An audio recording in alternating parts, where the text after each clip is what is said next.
things Doctor Who got right and wrong around disability representation in the latest Doctor Who episode. Ruth Madeley, who plays Shirley, is a wheelchair user, and at the beginning she talks about where the disabled people live. Ruby says, "The ones who don't fit in. I swear I've never seen this place before." "Yes, you have. You walk past it every day, and you ignore us." Playing into this idea that disabled people are often forgotten and ignored by society. She also talks about how those with lower income are also being forgotten too. Later on, when talking to Ruby, Shirley says, "Pardon me if I don't frisk you, but you seem very non-disabled to me." "Oh." Which is important because Shirley is acknowledging that not all disabilities are visible, and some people may not look disabled. So often you can't even tell if someone is or isn't disabled by looking at them.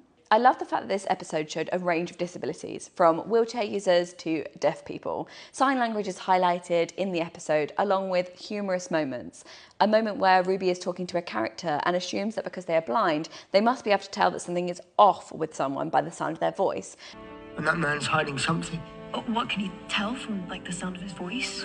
Ruby is corrected by saying, "Yes, because being blind gives you magical powers." All right. Which is often a misconception that many disabled people face. It is explained that the character can tell by the mannerisms and the way that other people react. Shirley later on talks about the community and says, "We don't just sit here all day complaining. We've got plans." This idea that disabled people are bitter and all we do is sit around and complain is rooted in ableism. The bitter disabled trope is harmful because it implies that disabled people are just complaining for the sake of it rather than pointing out the real issues within our society. This idea that we are just bitter gives people what they feel is a justified reason to dislike disabled people and not ensure that the correct access is in place. I think that this moment was really great because it just gave a nod to the misconception that we're all just sitting around complaining all day. Overall, I think Doctor Who did an amazing job at including disabled people in this episode, and it was clear that disabled people were involved in the writing.